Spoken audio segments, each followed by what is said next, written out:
श्रीराम जय जय राम। श्रीराम जय जय राम। श्रीराम जय जय राम। 14 ராமன் சித்திரகூட வாசம். வால்மீகி மகரிஷி பக்தி மேம்பட்டு ராமனிடம் பலவாறு உபதேசமும் அறிவுரையும் அன்பை வெளிப்படுத்தி கூறிக்கொண்டிருந்தார். இவ்விதம் முனிவர்கோன் வால்மீகி இருப்பிடம் ஒன்றை காண்பித்தார். அவருடைய பிரேமை நிரம்பிய சொற்கள் ராமனுடைய மனதிற்கு உகப்பாக இருந்தன. மேலும் முனிவர் கூறினார், சூரியகுல நாயகனே, கேளுங்கள். இப்பொழுது நான் இந்த சமயத்திற்கு ஏற்றபடி சுகமாக கூடிய தங்குமிடம் கூறுகிறேன். சித்திரகூட மலையில் வாசம் செய்யுங்கள். அங்கு தங்களுக்கு எல்லாவித சௌகரியங்களும் உண்டு. சௌகரியமான மலை, அழகான வனம், யானை, சிங்கம், மான், பட்சிகள் விளையாடுகின்றன. அங்கு தூய நதி புராண பிரசித்தி பெற்றது. அத்திரி முனிவரின் மனைவி அனசூயா தன்னுடைய தவ வலிமையினால் அங்கு கொண்டு வந்தது. கங்கையினுடையவே ஒரு ஓடை மந்தாகினி ஒன்று அதற்கு பெயர். அது பாபங்கள் என்ற குழந்தைகளை விழுங்குகின்ற டாகினி பிசாசு. அத்திரி முதலிய சிறந்த முனிவர்கள் அங்கு வசிக்கிறார்கள். அவர்கள் யோகம், ஜபம், தவம் இவைகளின் உடலை வருத்துகிறார்கள். ராமா, அங்கு செல்லுங்கள். எல்லோருடைய முயற்சிகளையும் பயன்பெறச் செய்யுங்கள். பர்வதங்களில் சிறந்த சித்திரகூட்டத்திற்கு பெருமை சேருங்கள். மகா முனிவர் வால்மீகி சித்திரகூட்டத்தின் அளவற்ற பெருமைகளை கூறினார். அப்பொழுது சீதையுடன் கூட சகோதரர் இருவரும் சென்று புண்ணிய நதியில் ஸ்நானம் செய்தனர். ராமன் கூறினார், லக்ஷ்மணா, மிக அழகான நதிக்கரையாமே. இப்பொழுது அங்கேயே எங்காவது தங்குவதற்கு ஏற்பாடு செய்யலாமே. அப்பொழுது லக்ஷ்மணன் அந்த மந்தாகினி, அதாவது பயஸ்வினி என்று பெயருண்டு வடக்கரையில் உயர்ந்த மேடு ஒன்றை பார்த்தார். இதன் நாற்புறமும் வில்லை வளைத்தாற்போல ஒரு ஓடை சுற்றி வருகிறது. மந்தாகினிதான் அந்த வில்லின் நான். புலனடக்கம், மன அடக்கம், தானம் இவை அம்புகள். கலியுகத்தின் பாபங்கள் அனைத்தும் தொல்லை கொடுக்கின்ற காட்டு மிருகங்களும் அந்த அம்புகளுக்கு இரைகள். சித்திரகூடமே அந்த வேடன். அவனுடைய குறி எப்பொழுதும் தவறுவதில்லை. அவன் எதிர்பட்டாலே நாசம்தான்.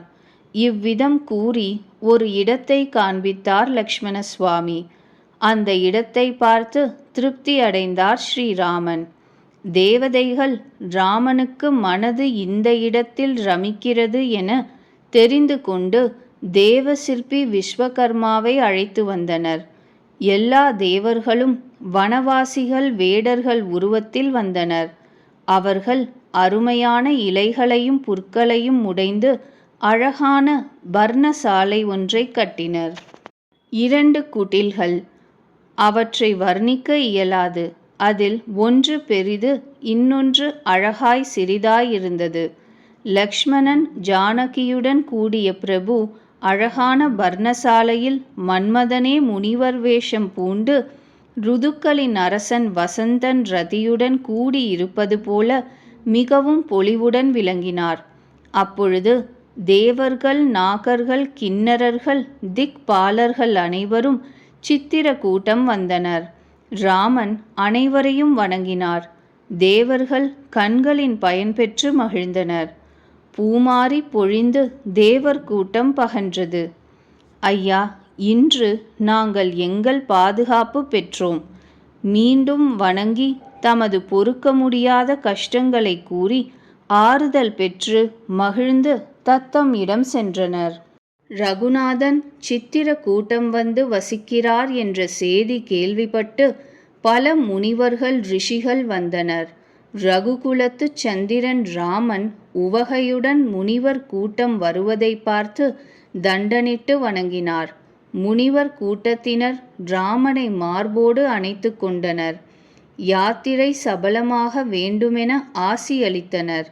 சீதை, லக்ஷ்மணன், ராமன் இவர்களுடைய தெய்வீக வடிவழகை பார்த்து தமது தவச் சாதனைகள் எல்லாம் பலித்து விட்டன என்று நினைத்தனர். பிரபு ராமச்சந்திரன் தக்கபடி அவர்களை கௌரவித்து முனிவர் கூட்டத்திற்கு விடை கொடுத்தார்.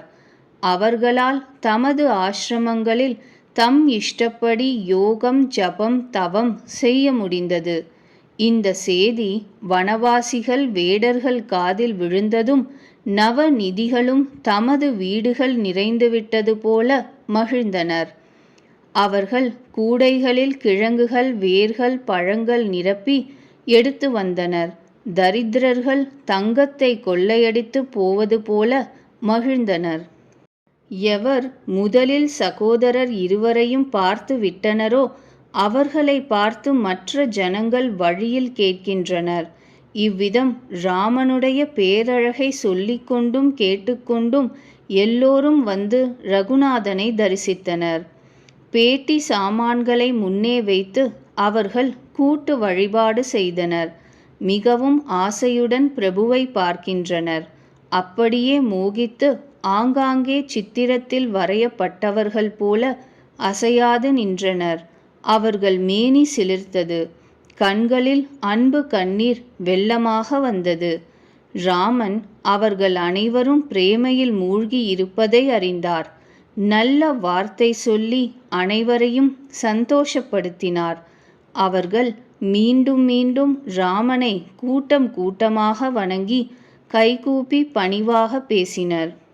ஐயா, தங்கள் திருவடி தரிசனம் பெற்று நாங்கள் பாதுகாப்பு பெற்றோம். கோசலராஜனே, எங்களுடைய பாக்கியத்தினால்தான் தாங்கள் இங்கு வர நேர்ந்தது. ஐயா, தாங்கள் எங்கெங்கு பாதம் பதித்தீர்களோ அந்த பூமி, வனம், பாதை, மலை எல்லாம் புண்ணியம் பெற்றன.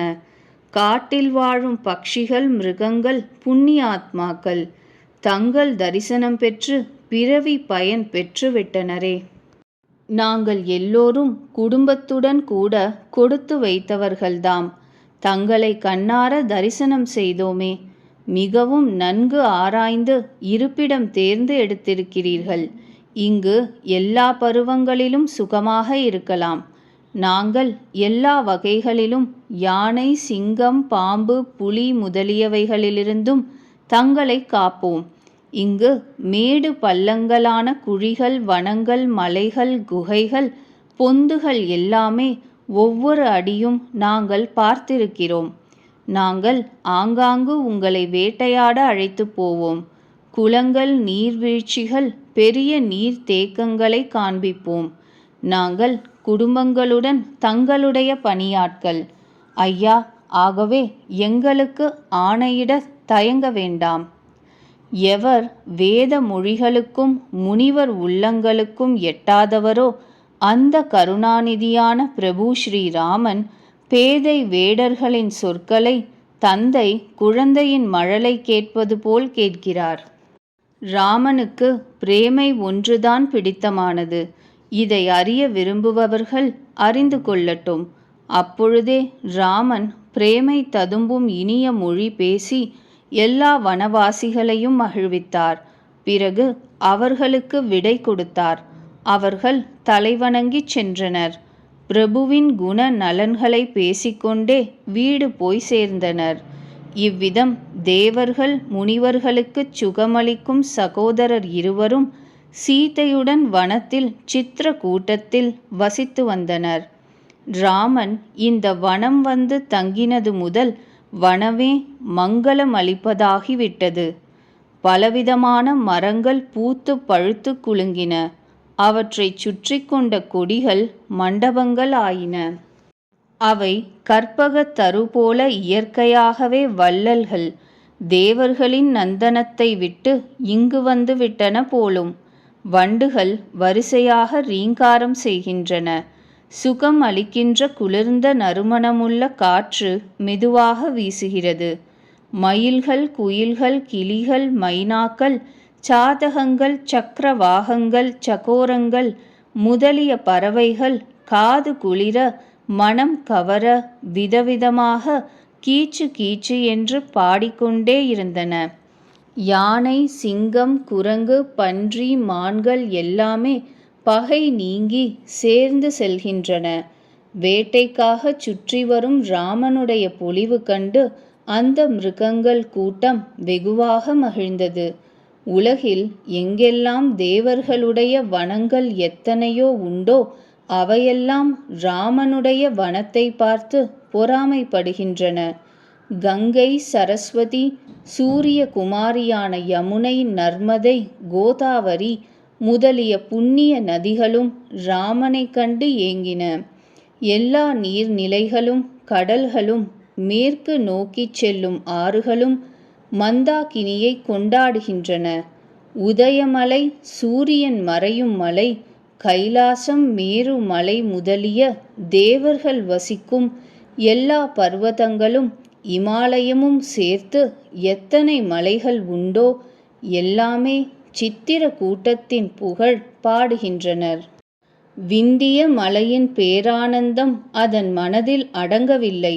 ஏனெனில் ஒரு முயற்சியும் இன்றி மிகப்பெரிய பெருமை பெற்றுவிட்டது. சித்திர கூட்டம் விந்திய மலைச்சாரலின் ஒரு பகுதி. சித்திரக்கூட்டத்தின் பட்சிகள், விலங்குகள், கொடிகள், மரங்கள், புல் முளைகள் எல்லாமே புண்ணிய குவியல்கள், கொடுத்து வைத்தவை என்று இரவு பகல் தேவர்கள் பேசிக்கொண்டார்கள். கண் படைத்தவர் ரகுவரனை பார்த்து பிறவி பயன் பெற்று சோகமற்று வாழ்ந்தனர். அசையாதனவெல்லாம் மலை, மரம் முதலிய ஜீவராசிகள் அனைத்தும் பகவானுடைய பாத தூளிப்பட்டு மகிழ்கின்றன. அவை அனைத்துமே பரமபதத்திற்கு தகுதி பெற்றுவிட்டன. அந்த வனம், பர்வதம் இயற்கை அழகுடன் மங்களமாக மிகவும் தூயவைகளையும் தூய்மையாக்குபவையாக ஆகிவிட்டன. எங்கு சுகக்கடல் ராமன் வாழ்கிறாரோ அதன் பெருமை பற்றி என்ன சொல்ல? பார்க்கடலையும் விட்டு அயோத்தியையும் விட்டு எங்கு சீதை, லக்ஷ்மணன், ராமன் வந்து வசிக்கிறார்களோ அந்த வனம் எவ்வளவு வனப்புற்றதோ அதை 1000 முகங்கள் படைத்த சேஷர்கள் 1,00,000 பேர் இருந்தாலும் அவர்களும் கூறி முடிக்க முடியாது. அந்த பெருமையை நான் எப்படி வர்ணித்துவிட முடியும்? எங்காவது ஒரு சிறிய ஆமை மந்தரமலையை தூக்கிவிட முடியுமா? லக்ஷ்மணன் செயல், மனது, சொற்களால் ராமனுக்கு பணிவிடை செய்கிறார். அவருடைய பண்பையும் அன்பையும் சொல்லி மாளாது. ஒவ்வொரு கணமும் சீதா ராமனின் திருவடிகளை பார்த்து தன்பால் அவர்களுக்குள்ள பரிவை நினைத்து லக்ஷ்மணன் கனவில் கூட மற்ற சகோதரர்களையோ தாய் தந்தையரையோ வீட்டையோ மனைவியையோ கூட நினைவில் கொள்வதில்லை. அயோத்தி, குடும்ப மனிதர்கள், வீடு இவற்றை மறந்துவிட்டு ஸ்ரீராமன் கூடிய சீதை சந்தோஷமாகவே இருந்தாள். கணம்தோறும் கணவர் ராமனுடைய சந்திரனை நிகர்க்கும் முகத்தை பார்த்து சகோர பேடை சந்திரனை பார்த்து மகிழ்வது போல பெரும் மகிழ்ச்சி கொள்கிறாள். கணவர் அன்பு தன்பால் தினம்தோறும் பெருகுவதைக் கண்டு சீதை பகலில் சக்கரவாக பறவை போல் நிம்மதி அடைகிறாள். சீதையின் மனது ராமனின் திருவடிகளில் பேரன்பு கொண்டிருக்கிறது. அதனால் அவளுக்கு வனம் 1000 அயோத்திகளைப் போல் பிடித்ததாகிவிட்டது.